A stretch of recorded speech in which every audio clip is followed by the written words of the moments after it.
Prigojin continuă să mute o parte din trupele sale, așa cum a anunțat săptămâna trecută că se va retrage din Bahmut și va preda integral Ministerului Rusesc al Apărării cuceririle Bahmutului până la data de 1 iunie. Așadar, se pare că varianta că gruparea Wagner ar înregistra pierderi semnificative este una care stă în picioare. De data aceasta, Prigojin nu a jucat teatru când striga la Șoigu și Gerasimov: problemele Wagnerilor sunt reale, iar după estimările unor specialiști, pierderile Wagner, în morți și răniți, sunt cumprinse între 50 și 90%. Este o rată care ar da peste cap orice grupare militară. Ziua 458 a războiului din Ucraina.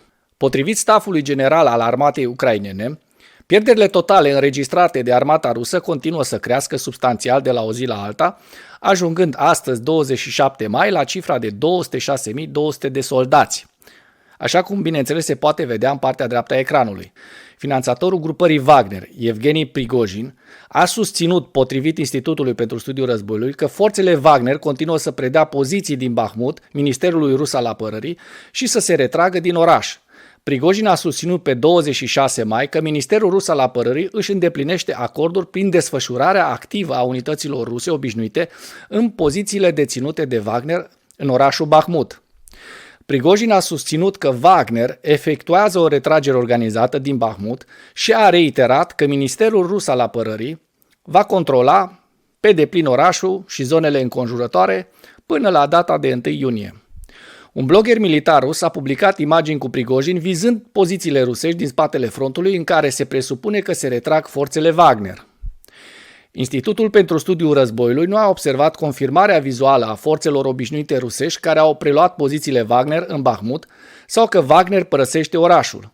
Institutul a observat în schimb recent imagini care pretind să arate elemente ale Brigăzii 123 a Republicii Populare Donetsk, probabil dislocate anterior lângă Siversk, care operează în zona Bahmut, iar forțele autoproclamatei republici ar putea înlocui formațiunile Wagner.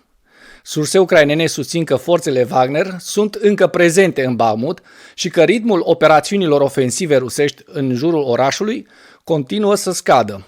Ministrul adjunct al apărării ucrainean, Hanna Maliar, a raportat că unitățile ruse obișnuite au încercuit unitățile Wagner din suburbiile Bahmut, probabil referindu-se la zonele de pe flancurile și din jurul Bahmutului.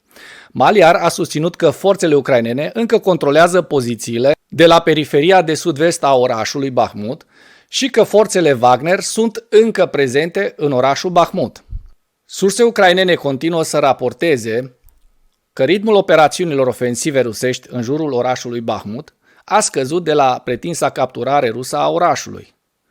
Statul major ucrainean a raportat că forțele ruse au efectuat operațiuni ofensive fără succes lângă Bahmut și în direcția Predetecne, la 15 km sud-vest de Bahmut, pe 26 mai.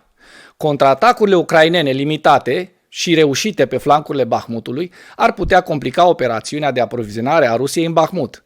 Bloggerii militari ruși au susținut că forțele ucrainene au desfășurat contraatacuri cu succes în apropiere de Orihovo-Vasilivka, 11 km nord-vest de Bahmut, și Klishchiivka, 7 km sud-vest de Bahmut.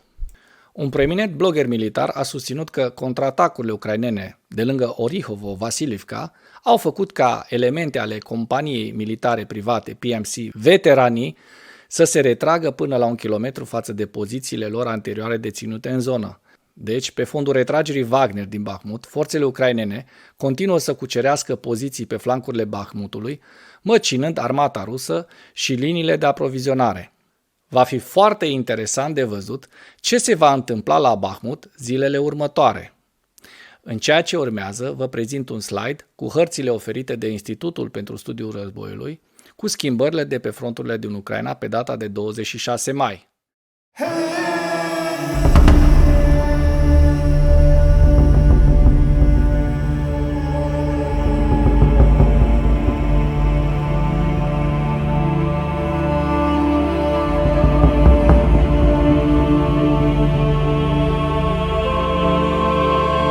Pentru mai multe informații, accesați link-urile din comentarii. Mulțumesc pentru vizionare. Dacă vrei să susții acest canal, abonează-te la Animatura.